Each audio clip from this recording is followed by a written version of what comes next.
And the entire NBA world has turned on Kawhi Leonard. You got Stephen A. Smith screaming at the top of his lungs that Kawhi Leonard is the worst superstar the NBA has ever seen. If he's all about the money, would he not stay with the UFC if his deal was bigger with the UFC? Yeah. And then you have Don Davis sitting here talking about he can't even give you his all-time MMA fight because apparently he doesn't take home fighting with him. He doesn't go home with the sport. He had a briefcase, and everyone was wondering what's in the briefcase. What's in the briefcase? The entire press conference, and then he revealed what's in the briefcase towards the end here. Hang on. If Ilia Topuria knocks out Max Holloway, there's no one in his path, guys. It's scary times in the UFC. If this guy knocks out the guy who is, you can't knock out Max Holloway. No one's been able to do it. Not just at 145, but at 150. Hassan's hits. If you are new here, this is the place for you. If you are a passionate sports fan, and if you've already been rocking with me, I appreciate the support. Listen, hit that subscribe button, like, share. I appreciate it very much. All right, let's get into it. Kawhi Leonard, embroiled in a lawsuit.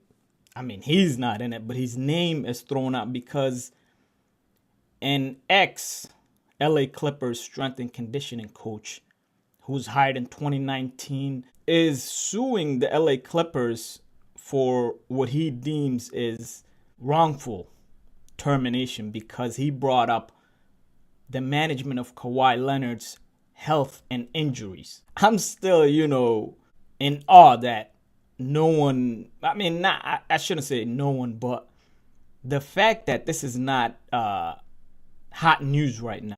You guys remember in 2018 when Kawhi Leonard and the Spurs were basically on the verge of the whole situation coming to an end and he got sent to the Raptors. You guys remember he first injured his quad. I believe it was a quadricep injury. After a bit of back and forth, the Spurs decided to move on without Kawhi Leonard, their former finals MVP from 2014, and their future Kawhi Leonard. They decided to move on from him and send him to the Toronto Raptors, where Kawhi Leonard put on one of the most magnificent seasons as an individual player to win the NBA championship and be NBA Finals MVP for the Raptors. So that's the backstory there. But, in this lawsuit, this, trainer is basically saying that the Clippers were in the wrong, basically, in how they handled Kawhi Leonard's injury. Ladies and gentlemen, what I take away from this is that the Clippers, who, were vying for a championship when they added Paul George along with Kawhi Leonard, and they knew they had a window, they tried to rush Kawhi Leonard. That's what I take from it. In the lawsuit, supposedly there's a claim that the Clippers were taking part in illegal ways to get Kawhi Leonard back on the court. And you can take from that Kawhi Leonard was rushed, and who knows, was he, given things that were rushing the process? Was he, brought back in untimely manner from his injury? I believe so. We're talking about Kawhi Leonard, one of the best, in the league, but in my opinion, a guy who had a chance to become one of the greatest players of all time.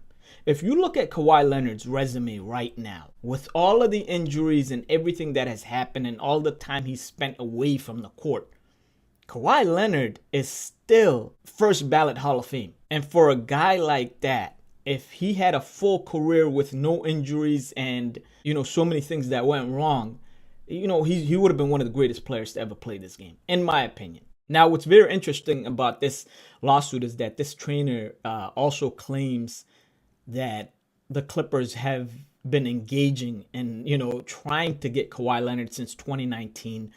And they've been tampering. He said they've crossed the line numerous times. And, it's going to be interesting how the NBA comes down on the Clippers, because of all of this. What is revealed because of this lawsuit as to how Kawhi Leonard's injury was handled by the Clippers is going to be very interesting. It's pretty shocking to me that this is not, as hot of a topic as it should be in the sports world. The Clippers are essentially throwing Kawhi Leonard's career into the dumpster. And look at this. You're talking about illegal ways to get him back on the court. I mean, that means they've put Kawhi Leonard through the ringer. And, who knows? Trying all types of, therapeutic ways to get him back on the court. Who knows the damage that they've done to him? This is something to keep an eye on. And I think, we're going to get to see what comes from this. But to me, I know a lot of people see it differently. But to me, Kawhi Leonard, in my opinion, loves the game of basketball. And he's a guy that will do anything to be on that basketball court. Case in point, this lawsuit. Kawhi Leonard is being put through the ringer by the training staff, trying to get him back on the court in illegal ways, apparently. And he's still going along with it because he just wants to get back on the court. He just wants to hoop. And the entire NBA world has turned on Kawhi Leonard. You got Stephen A. Smith screaming at the top of his lungs that Kawhi Leonard is the worst superstar the NBA has ever seen. But he's trying his best. He really is. And I think, it's a disservice to him that everyone thinks the complete opposite. They think he's taking games off. They think he's, load managing like Joel Embiid. That's a different story. But yeah. I think Kawhi Leonard loves the game of basketball. And like I said, this is proof enough that, he will do anything to get back on that court. All right, let's shift gears to the UFC here real quick. Dana White is talking about Francis Ngannou once again. Dana White is talking about Francis Ngannou once again. Not Francis Ngannou is talking about Dana White. Dana White is talking about Francis Ngannou once again. Will he say anything positive? Francis Ngannou has went through a lot this year. And he came back to MMA in devastating fashion. Delivered once again. This time for the PFL to become the heavyweight champion in the PFL. And he's the best heavyweight on the planet. Why? Because he never lost his belt in the UFC. So now he holds the belt in the PFL. Let's see if Dana had anything positive to say about Francis Ngannou. It's all about the money. Francis left because he knew. I think that I'm going to tell you what I think about what Francis is all about the money. Francis left because he knew that if he fought John Jones and didn't win, it would hurt his chances of making the money that he wanted to make. But realistically, his deal was bigger here. Do you guys see the contradiction there? Francis is all about the money. But realistically, his deal was bigger here. If he's all about the money, would he not stay with the UFC if his deal was bigger with the UFC? Yeah. Come on, man. Come on, man. We're just going to keep listening to this week after week. Dana just lying through his teeth and contradicting himself left and right. We're just going to listen to this. Come on, man. MMA fans can do better. Like, Dana has to be held accountable for this. I like that Kevin Iole is there to, nudge back on Dana White nowadays in the press conferences. And he's usually the one that is getting Dana White to answer these tough questions. But, it's getting ridiculous at this point. I think I've told this story a million times. They can deny it all they want. Why the fuck would I lie? What do I care? It doesn't matter to me one way. He says, why would I lie? It doesn't matter to me one way or the other, right? Then why do you keep talking about it? Why do you keep bringing up Francis Ngannou in negative light? Why do you've got nothing positive to say about Francis Ngannou ever, but you don't care. You have no reason to lie. And if we're speaking about lies, shout out to Luke Thomas for breaking this down really well. You know, he was talking about fighter pay as it pertains to the UFC and boxing. And these numbers will shock you. If you're a combat sports fan, these numbers will shock you. But there's a couple of problems here with what Dana White said that really have to be acknowledged. Let's talk about just the basics overall. Let me show you some court documents from the UFC antitrust trial. This comes from the... Now, if you guys are not familiar, the UFC had that antitrust lawsuit that was, you know, basically settled a little while back, but apparently it's back on. And so there's court documents that came out. I mean, this is now proof of what the UFC is paying the fighters and what boxing promotions are paying their own fighters. So this is court documents. This is like literal proof of what is being paid. You know, it's not hearsay no more. Like, you can't make numbers up anymore. These are court documents. Full on facts about fighter pay. Plaintiffs, when they were cobbling together evidence for some of their claims, they come to this particular moment. And here you have, quite in front of you, statements from Bob Arum as well as other promoters in boxing, Lou DiBella, who basically note the reality of boxing is that 80% or, you know, upwards of 70% end up going to the fighter, and then the house basically takes the rest of it. I mean, it's obviously split a few more ways than that, but you get the idea. It's a 70 to 80% split with the fighters, and the UFC is the exact opposite. It's not just the case with Bob Arum. It's not just the case with Lou DiBella. In fact, they go through Golden Boy in the same document, and their numbers are pretty similar. I think they were in the mid to high 70s in terms of what percent. So these are, you know, a number of boxing promotions. Golden Boy, you know, you're talking about Bob Arum, you know, Top Rank. You're talking about a number of boxing promotions, and they're all around the same, you know, percentage going to the fighter. Percentage the fighters ultimately got in terms of a payout. Just on basic math, they're up against it on this particular case. The UFC and Dana White in particular has noted, listen, our model works, the UFC model works. And certainly for them, it does, to the point where they have established a monopoly inside of mixed martial arts. But you can't have it both ways. You can't take 80%, leaving the fighters 20% or less, which we know from these same court documents is the case, this in perpetuity 20% or less as a fixed cost for what UFC fighters will be paid, and then also make the case that you could just make more fighting over here. It can't be both. So, you know, as you guys can see, like, the UFC's, you know, basically paying their fighters 15 to 20%. Like, that is so egregious. And you're talking about boxing, close to 80% is going to the fighter.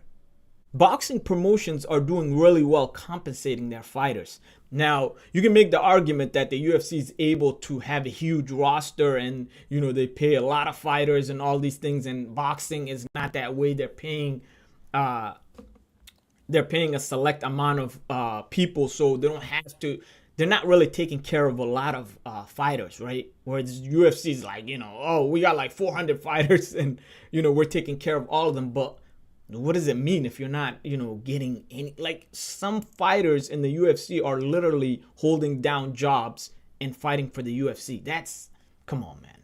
One thing I also wanted to take a look at, you know, before I get off the subject is Don Davis, who's the CEO and founder of PFL.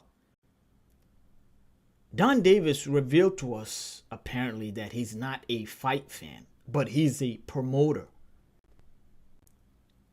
Does he understand that, like, he's hurting his promotion by being the promoter for his promotion, but he's not a fight fan? If you guys are wondering what I'm, you know, talking about, just watch this clip with me real quick.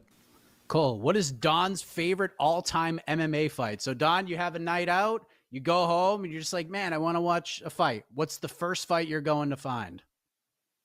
So people who are doctors don't watch medical shows. People who are lawyers don't watch legal shows on TV. I'm aware of everything that's going on because it's important for business. But What? Bro, you're not a fighter. You know, if you're an NBA player, you could say you don't watch basketball, but you're good at basketball, right? Now, Adam Silver can't get up there and say, you know what, I'm not much of a basketball fan. You know, I don't really watch the games like that. But yeah, I'm the commissioner and I'm supposed to be promoting this league. Y'all see, like, how stupid this man sounds. How are you the promoter of a, like, the PFL? You're the promoter. You're supposed to be, you know, watching every fight. You're supposed to be entrenched in this sport. You're supposed to love the sport. You imagine if Dana White said something like this? Dana White loves MMA. Dana White watches fights. He's literally doing, you know, Tuesday night, you know, Dana White Contender Series. He's over here looking for a fight. All these things. He literally loves the sport of fighting. He loves boxing. He loves combat sports, which is why he's such a great promoter, because he loves the sport anyways. You know, he can sell you on any fight because he literally loves the sport. And then you have Don Davis sitting here talking about he can't even give you his all-time MMA fight because apparently he doesn't take home fighting with him. He doesn't go home with the sport. You know, he's basically saying he's a businessman and he just, you know, rids himself of, you know, the sport. Once he gets out of his office for the day, he doesn't want to look at any fights. He doesn't want to be entrenched in the sport. He doesn't love the sport. Well, then why are you promoting it? Why are you promoting PFL? You're the founder and CEO, right? But you could have someone else promoting it. Why are you the face of this league? The PFL, with all of the money, with, you know, people backing them and all these things, and them being able to pry fighters away from the UFC. Get someone like Francis Ngannou. And then you got this dude promoting this league that could care less about the sport of fighting. This dude is over here talking about he doesn't like taking the job home with him. He's over here, you know, basically, leaving the office, and that's where he leaves the sport of fighting. The first thing you need to do is get rid of this guy. Like, as I'm talking about, he's the founder and, you know, CEO, but I'm talking about as a promoter. Please find someone else to promote this league. Find someone else to promote PFL, because this is not the guy. This is not the guy. All right, guys, let's shift gears to boxing. We got Usyk versus Fury 2. Now, I'm just going to go, right off the bat. All right, I tried to tell everyone for years that Tyson Fury is not who you think he is, right? And then for basically well over a year, I tried to tell people whenever we get Usyk versus Fury, you're going to find out that Usyk is the much better fighter, in my opinion. Now, why do I say this? Because Usyk had him out of there, guys. Come on, man. He had him out of there in the 9th round. If it wasn't for that referee who just decided to, you know, throw himself in there and give Tyson Fury the count, like he was going to fold and hit that canvas. And I don't think he would have gotten up because he took a lot of damage in that 9th round. So the fact that the ref just stepped in to give, you know, Fury the count while he's still on the ropes. Like, if you're going to stop the fight, stop the fight. But you're just going to, oh yeah, it looked like he was wobbly and, you know, he was out on his feet. So I'm going to step in and give him a count. Again, if you're going to stop the fight, stop the fight. But anyways, we had the presser for Usyk versus Fury 2. And I'm going to let you guys see it real quick here. I'll see you all on the 21st. Thank you. This is a whole new look. What can you tell us about this?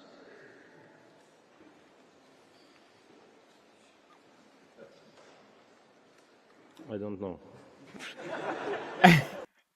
Listen, man, Usyk has one of the best personalities in boxing. Like every fight he's coming in, and you remember he was the Joker for one fight. Like he always has like a theme for every fight. He has a different hairstyle. He has a different look for every single fight. And apparently for this fight, he's Agent 47 from Hitman. Like, bro, Tyson Fury is finished in this fight. Like this man is coming in a Hitman uniform. You're done. You're done. Like Tyson Fury, just count your days, buddy. You're done. Like, come on, man. But like I said, he's got one of the best personalities in boxing. He had a briefcase with him, for this press conference, and everyone was wondering what's in the briefcase. Like, this is what I'm talking about, man. This is what you need in boxing. Like, some people don't understand. Like, if you want to make money, if you want to be known, Usyk is one of the greatest boxers of all time. He's going to go down as one of the greatest to ever do it. We understand that. But he also has a great personality. He's a funny guy, and he comes in different characters. And it's like I said, he had a theme for every fight. So that helps with the promotion. And it's amazing. It's amazing. But yeah, he had a briefcase, and everyone was wondering what's in the briefcase, what's in the briefcase, the entire press conference, and then he revealed what's in the briefcase towards the end here. Hang on.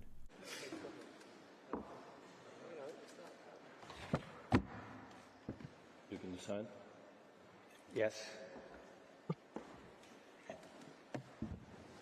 To confirm this is a photograph of the first fight, Alexander Usyk is asking Tyson Fury to sign it. I look like Shrek. Bro, he had Tyson Fury.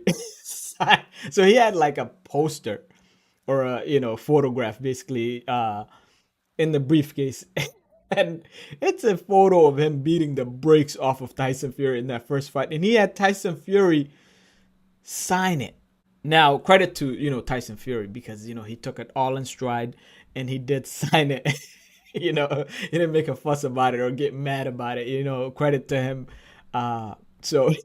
But that's what's in the briefcase the entire time. It's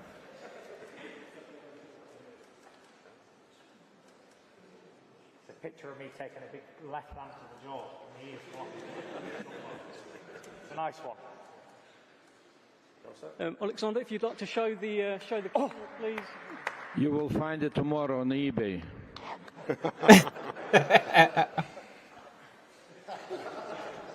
Yeah.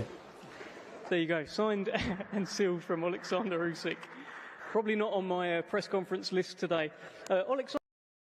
Yeah, this is what I'm talking about, man. Usyk is, like I said, an all-time great, one of the greatest fighters to ever do it, and he doesn't take himself serious. Every fight is fun. Every fight has a theme, and he always respects his opponents. And he like this is this is incredible. Like, this is amazing. This is what you got to do for press conferences. This is how you promote a fight. But yeah, as far as the fight itself, I'm telling you guys right now, Tyson Fury will be stopped in the second fight. I'll get into it more as the fight nears. Of course, the fight is in December if you're not aware of it. But yeah, I think Usyk now knows exactly how Tyson Fury fights, and Tyson Fury has been using the excuses he did again in this press conference that he was playing around and all of that too much in the first fight. Literally, he can fight as best as he can in the second fight, and you're gonna find out that Usyk is a level above, and he'll stop him in the second fight, in my opinion. He was gonna do it in the first fight if it wasn't for that meddling ref. Get the out of the way. Like, what are you doing? What kind of referee just steps in? Oh, it looks like he's about to go down. I'm gonna step in and save him. Yeah, if your job is to save him, actually, but it's only to save him from getting knocked out viciously. Like, stop the fight if you're gonna save him. You don't let him continue. Like, Yeah, it was bullshit. Ref. It was bullshit, in my opinion. But anyway, yeah, the second fight right here, the rematch, I got my boy Usyk. You know, I had him in the first fight. I got him in the rematch. And like I said before, Tyson Fury is not who you think he is. This man said he was better than Muhammad Ali because he beat Chisora 3 times, Wilder 3 times, and like he didn't even beat Wilder 3. That was the second fight. Was that? Yeah, the first fight was a draw. You know, he beat him twice and one draw, but in my opinion, first fight was not a draw. Tyson Fury should have won that fight. But yeah, so I always say he beat him 3 times. But either way, you beat Wilder 3 times, you beat Chisora 3 times, and all of a sudden you think you're better than Muhammad Ali. And then he faces Usyk. Come on, man. By the way, you know, not to go off in a tangent here, but I also think Anthony Joshua chins Tyson Fury. Yeah. Whenever that fight happens, Anthony Joshua will knock Tyson Fury the out, and we'll get it settled. Don't worry. We'll see that fight because in this rematch, when Usyk takes care of Fury, we'll see that fight.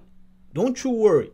And for all those people that have been saying for years, Tyson Fury this, oh my God, he's one of the greatest, all of that. Nah, it ain't gonna happen.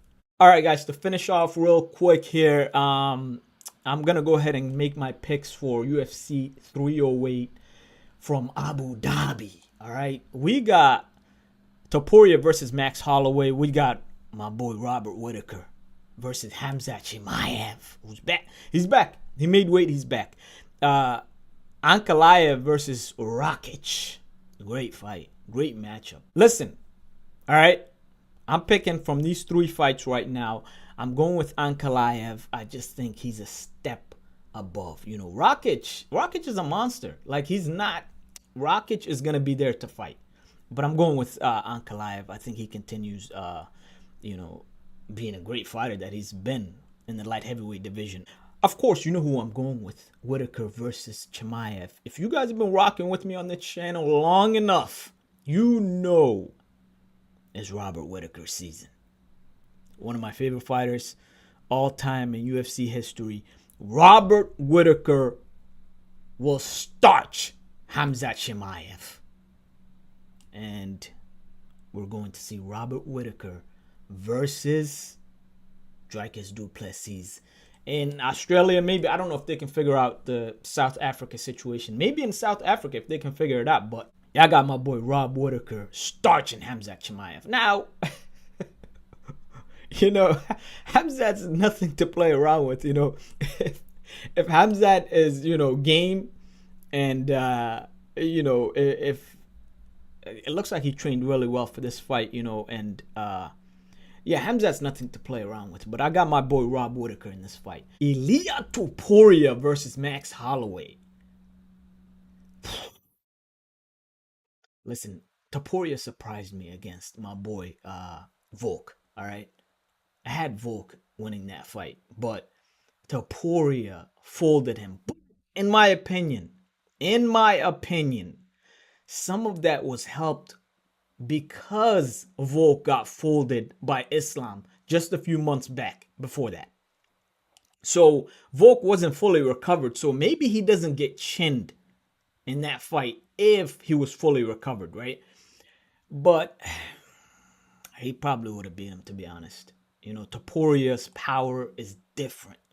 And at 145, his power is different. However, I got Max Holloway styling and profiling on Ilia Topuria. All right, Max Holloway has one of the greatest chins in MMA history. All right, listen carefully. Max Holloway has one of the greatest chins in MMA history. We literally have not seen Max Holloway get hurt badly in the history of him fighting. We have not seen him get hurt badly, but understand, Max Holloway went up to 155, fought Poirier, who folds people. Poirier, when he connects on you, folds people. Max Holloway did not get folded by Poirier, or didn't even get hurt by Poirier. He fights Gaethje, who folds people. If Gaethje lands clean on you, he folds you. Max Holloway didn't get hurt by Gaethje. Great fight, put him out cold at UFC 300. Max Holloway is different. He's different. He's got one of the greatest chins in MMA history. And so I'm going to say this as clearly as I can. Max Holloway will win this fight by styling and profiling on Ilia Topuria. Maybe even finishes him. But I will say this going away. This is my last point here, all right? If Ilia Topuria knocks out Max Holloway, there's no one in his path, guys. It's scary times in the UFC. If this guy knocks out the guy who is... You can't knock out Max Holloway. No one's been able to do it. Not just at 145, but at 155. At 155. If Ilia Topuria breaks through that barrier and knocks out Max Holloway, it's scary times, guys. It's over. Yeah, this guy is not going to be stopped at that division. It's a wrap, in my opinion. He will knock out everyone in his path, in my opinion. And we're looking at one of the greatest fighters. Like, he's going to build that resume, right? But on paper, we're looking at one of the greatest fighters in Ilia Topuria. If he knocks out Max Holloway, it's a wrap. Scary times. So, yeah, division's wrap. Listen, guys, if you've enjoyed this video, make sure you like, share, subscribe. I appreciate it very much. Peace.